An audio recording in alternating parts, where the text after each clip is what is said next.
There was a woman who kept every curtain in her house drawn shut, for years, not because she hated the sun, but because somewhere along the way, someone taught her that being seen was the same as being hurt. At first, it was only one curtain, one small decision to block out a moment, a memory, a feeling. Then it became two, then the whole house, until one day she realized she had not felt natural light on her skin in a very long time, and maybe you know someone like that. Or maybe you are that person. What if the very thing you have been protecting yourself from is the same thing that could set you free? Stay with me.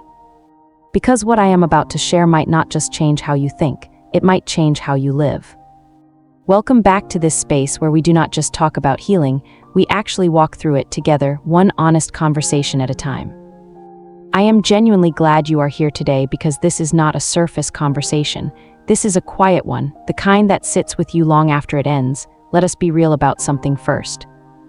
There is a version of you that has been surviving, getting up every morning, going through the motions, answering messages, showing up where you are needed, smiling when it is required, laughing when it is expected, and from the outside it may even look like you are doing well, but survival has a very quiet cost. It slowly teaches you how to function without feeling, how to appear fine while slowly disconnecting from yourself. Surviving is not weakness, it is adaptation. It is what people do when life has been too loud for too long. But surviving and thriving are not the same neighborhood. They are not even the same mindset. Surviving says I made it through today. Thriving says I am actually here in my own life. Surviving is keeping every window shut, every curtain drawn just to avoid discomfort. Thriving is opening those windows again, not because everything is perfect, but because you are no longer willing to live cut off from life itself. And here is where it gets honest. Many people are not afraid of failure. They are afraid of feeling too much again, afraid of trusting again, afraid of being seen again and not being safe, so they choose control instead of connection.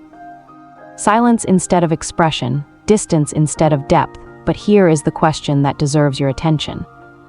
When was the last time you were not just getting through something, but actually present in your own life, not distracted, not guarded, not emotionally halfway gone?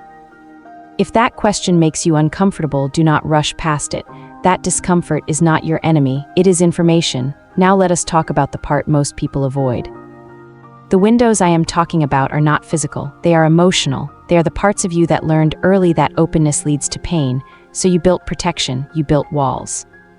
You built distance, and at the time it made sense. But what protected you then may be limiting you now, because emotional walls do not only keep pain out, they also keep connection out. They keep peace out, they keep joy out when it shows up quietly. Vulnerability is often misunderstood. It is not oversharing, it is not exposing yourself to unsafe people, it is not losing control. Vulnerability is honesty in a safe direction. It is letting yourself be real where it is safe enough to be real. Think about a physical injury for a moment. When something breaks, it does not heal in hiding alone. It has to be seen, it has to be treated, it has to be supported. And yes, there is discomfort in the process, but ignoring it does not heal it. It only worsens it. Emotional wounds work the same way. Avoidance does not erase pain. It only delays healing while it continues to shape how you see yourself, how you trust others, and how you move through life. And slowly, without realizing it, you begin to live in a smaller version of yourself, not because you lack strength, but because you have been protecting yourself for too long. So how do you begin to change this? Not all at once, not dramatically, not in a way that overwhelms you. You start small. First, name what you have been carrying, not for anyone else. Just for yourself, write it down, speak it out quietly. Give words to what has been sitting inside you without language, because what has no name often feels bigger than it is. Second, choose one safe space. Not 10, not everyone. One, it could be a person who listens without rushing you. It could be a journal where you do not filter yourself.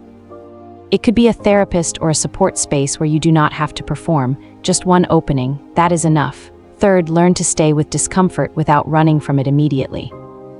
Because discomfort is not always danger. Sometimes it is just unfamiliarity. Sometimes it is growth trying to stretch you. And every time you stay instead of shutting down, you are teaching yourself something new. You are teaching yourself that openness does not always end in pain. The woman with the drawn curtains did not open all her windows at once. She did not change everything in a day. She opened one, and at first the light felt strange, too bright, too honest, too much. But she did not close it again. She stayed with it long enough to realize something important. The light was not the enemy, it was life returning. And slowly, room by room, she began to live differently. Not perfectly, not fearlessly, but more fully than before. So here is where I will leave you today. Healing does not always arrive as a breakthrough. Sometimes it arrives as a decision you make in a quiet moment when no one is watching, a decision to let a little more truth in.